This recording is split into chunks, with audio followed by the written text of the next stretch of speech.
Alright, we're going to try a really quick video because I'm almost out of recording space for EE2. How quick can I go without rushing? This is equations and expressions 2. So, we're talking about 15% discount. That harkens back to the ratios, proportions, percentages stuff we did. 15% discount. So what we've got to do is we've got to figure out what we've got. We've got a 15% discount. Discount means subtract. So if you have the whole number, X, that's the original price, you're going to subtract 15%. And 15% as a decimal, you divide that by 100, or you just move your decimal point one spot, two spot to the left. So X minus 0.15X. This percent means nothing unless you apply it to the original price. So X plus something, that's out because you don't want to be more than 1. More than 1 would be an increase or a markup. That's more than 1. You don't want that either. Hey, X minus 0.15X, that is it. That is it. This negative 0.15X, that's just the discount. That's not the sale price, and that's what we're looking for, the sale price of the book. You got to take your original price and subtract that. You can't just have the subtracted part. That's not it. What about this? 0.85. That's less than 1. And in fact, if I think about this as a 1x minus 0.15, 1 minus 15 hundredths is 85 hundredths. So if I have 1x minus 15 hundredths of x, I should have 85 hundredths of x left over. And that one's the other one. They're both right. They work out to be the same thing. Let's check 31 and 32. On sale. Oh, this is the same kind of thing. Again, if it's a markup, if it costs more, you're going to have something that's more than 1 times the variable. But this guy is on sale. That's less. You want to calculate the cost. This 0.15p, that'd be your discount. But 0.85, look, it's the same numbers even. 1 minus 15 hundredths is 85 hundredths. That's annoying. Let's see, another discount, ugh, but at least it's a different number, 10%. Finding the sale price. So you're going to start with the original price, and it says X is the original price. You got to take off 10%. 10%, if I move the decimal point to the left twice, I get 0.1 times X.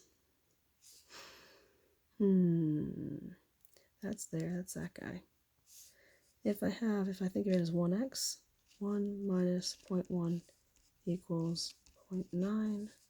So that is what you're doing. You're subtracting 1 minus 0.1, and that's what you've got left. 0.9. 0.1x is just the discount. Minus 10x, that's not, nope. This 100 without an x with it means nothing. That's a nope too. I mean, it just means 100. Flat out 100, not 100%. Means 100. All right, 45. We're decreasing again. Oh, we're all decreasing. Every single one of these is a decrease problem. Okay. Which shows that x is decreased by 35%. Okay.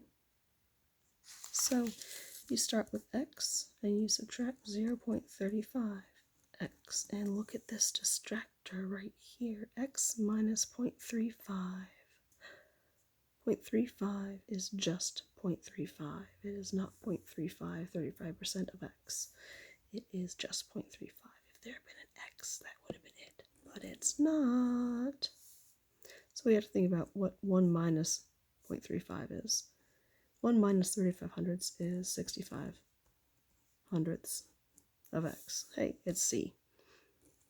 So this dividing stuff, if you're doing a increase or decrease by a certain percent, dividing it, all that's going to do is maybe figure out what an original price would be if x was 35% of it or x was 65% of it. But this is just straight up discount. This is straight up saying, hey, can you figure 1x minus 0.35x? And can you recognize that that 0.35 has no x, so it's not right? That's what it's going for. Same thing here. We're decreasing again by 15%. That's 0.85. I don't even have to worry about it. Look, again, if that had been a y, that would have been right, but it's not. It's there to distract you. There's that guy. That was a short video. I have enough room to do an example. What if I had been increased? Increase or a markup. You would have had regular x plus 0.15x, and 1 plus 0.5 is 1.15x. So you would have an increase or markup, you can have 1.15, you can have more than 1.